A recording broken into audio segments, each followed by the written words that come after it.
boy Josh Miller down in Chicago. He ripped it from a widow's hands. Tell me what you know. Buy the motherfucker out the bottom with a gold grill, gleam and make audio. Alright, we are back at the shop. With the risk of speaking too early, we're hoping the Mercedes is running, driving, done today. There's not a whole lot left before we try to start it for the first time. Really, it's just getting the valve covers back on, finishing up this front area. We need to put the power steering pulley in. As soon as Jared gets here, we're gonna pull the high pressure fuel pumps from this and go from there. Jerry just got here and he got two packages. I've been here for hours. Yeah, hours. He's been here all day. What two packages did you get today? We got some more E38 parts. All the parts to complete the swap, mind you. You got the transmission on? Forgot about those still. And then I also got my ECU back for the E34. So hopefully it like works and I can drive it. That would be crazy. So as of as of this week, currently, I've been telling you guys a lot about this weekend about taking the 240 down and selling it for a different car, which we will show this weekend. But we've got some other big news for next week. There's going to be 2 more lifts put up right there, so that's going to be a really exciting day, which means maybe E38 is going to go on one of those. It's going to go on one of those pretty soon here. Or this one, since yeah, because we want the new lifts to be for like customer cars, because this one's kind of less nice. Yeah, it's not as nice. We're not fighting timing issues.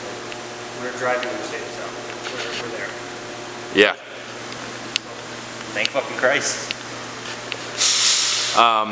Yeah, but that's where we're at. You guys, there's a video already, which I will link down below, of the first time we drove the Turbo 525. But it's been a long time since we've got video on that, so a lot has happened, and we'll let Jared update you as soon as we pull it inside. E34 is inside, giving it a nice little wipe down before Jared installs the Mega Squirt. We're going to give you a quick little rundown on what has happened between the last video, which is the first time it ran, and now, which is quite a lot. It's going to take a little bit, but we're going to get it cleaned up first, so we'll be right back.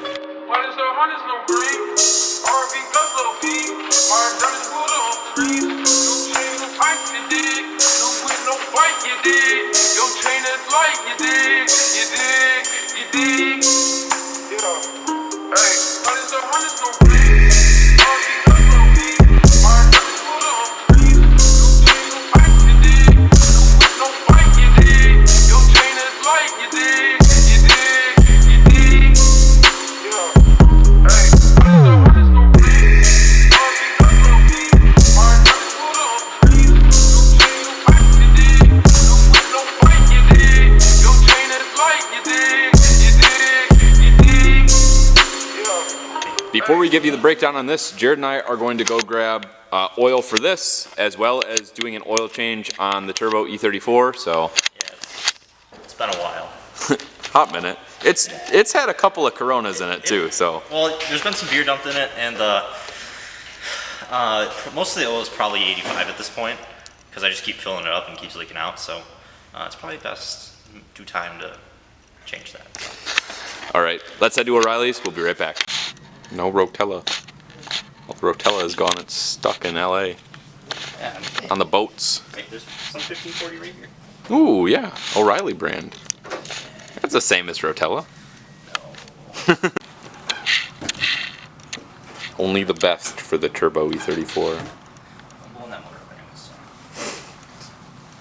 We are back at the shop, and since that is, we're going to let Jerry give you guys the rundown on the E34.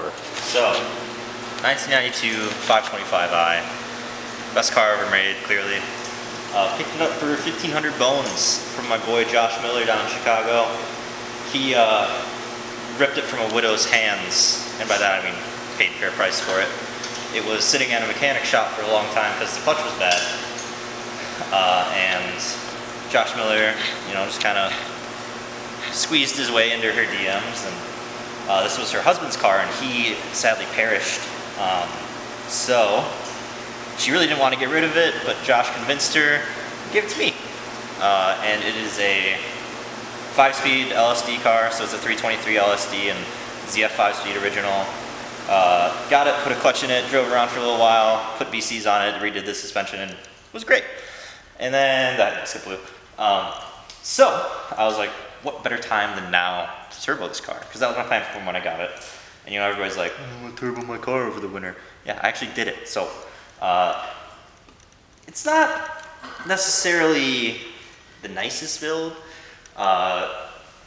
It has a copper cut ring head gasket from CES Motorsport that is used. In addition to that, it has injectors and ECU and wiring harness from an M20, which is the previous generation single overhead cam BMW inline 6. Other than that, it's on E85, has a Walbro 535 flip pump in the tank.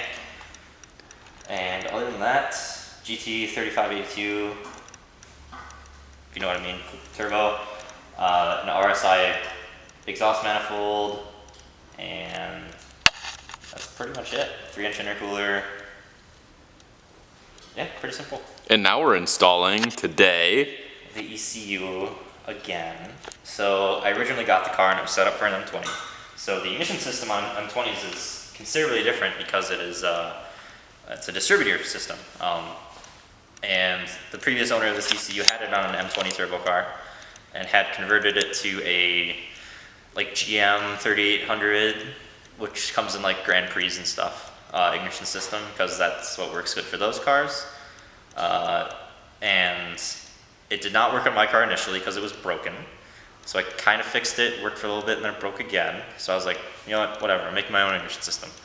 So I went to a Chrysler coil pack with 6 outputs and used that and wasted spark for a while. And then that broke because I think there's a lot of heat in these heads where, regular spark plug wires are not meant to be. That's probably why they switched to coil on plug, because the spark plugs aren't inside of the head, they're inside of it, unlike the M20s. So I switched to the BMW coil on plug system, and ever since then it has not worked. Turns out, through my ventures of messing about with the ECU and changing the ignition system so many times, I broke the ECU. So I sent it to a repair shop, and allegedly they repaired it, and we're at the point of where we're going to throw that in, do an oil change, and see if it works. We'll figure out if it's actually fixed very soon. I really hope so. Well, Jared's doing the oil change on this. I'm gonna help Devin finish the Mercedes. We're just gonna put some oil in, coolant, fluids, and then it's the moment of truth. So let's get to it.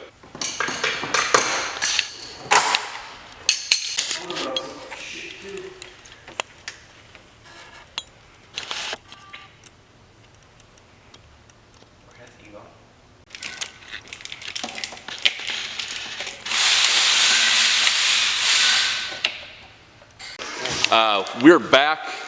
The Mercedes is almost all the way back together. Right now, we're going to christen the E34 into its glorious new decade. Oh, also meet Tayatsun. Hi, Tayatsun. Sometimes she's a little thirsty. Cracking a cold one.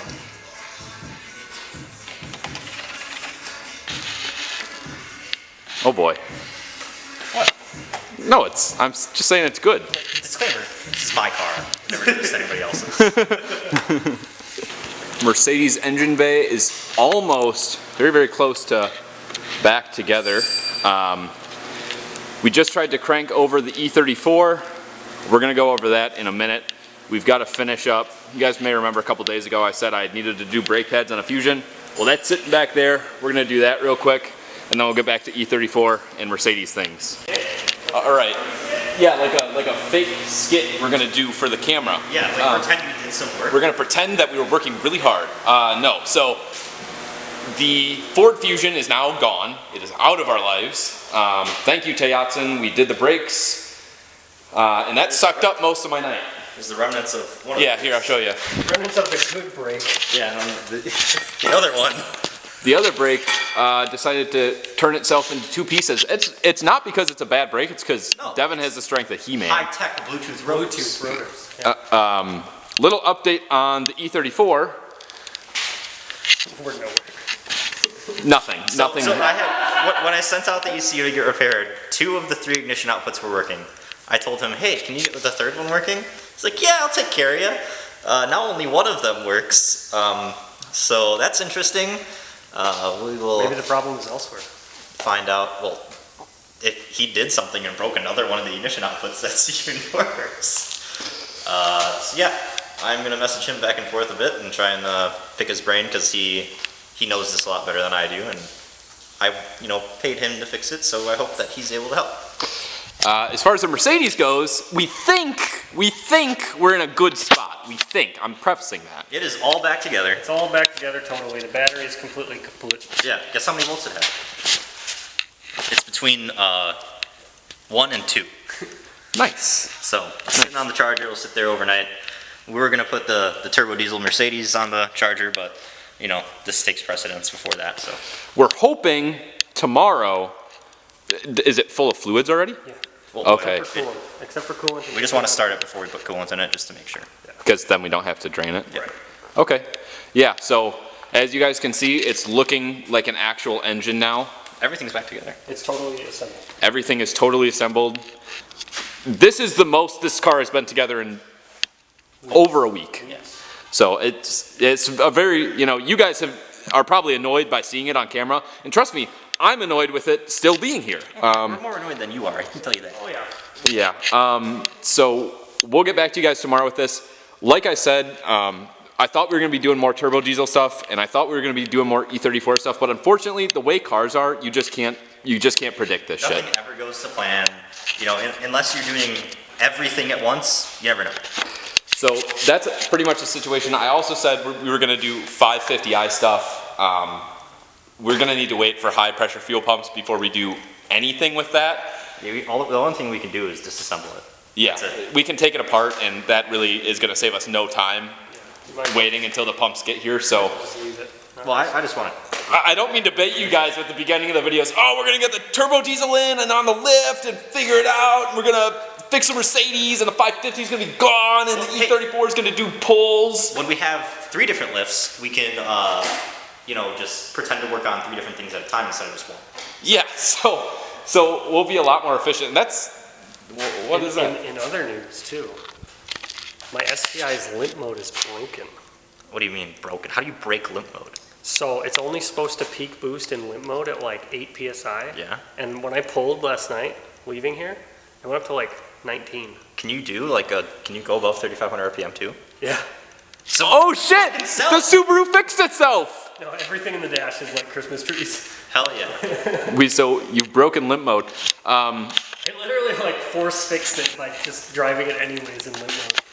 I love the beginning. I'm gonna use that as the beginning clip of the video, by the way. I broke my Subaru's limp mode. No, but it's great because every time I leave my house, I'm like, we're gonna get this, and this done today, and then we go here, and then none of it gets done, and it's everything else but the things that I said. So, whenever you watch the beginning of these videos, just expect something polar opposite than what I say. So if I say something good is gonna happen, it's probably not. They say to take it with a grain of salt, take the beach. Yeah, take the whole fucking thing. We're headed out for the night. We're all hungry. We're all a little bit tired. I'm tired of working on Ford Fusions. Yeah, we're headed out.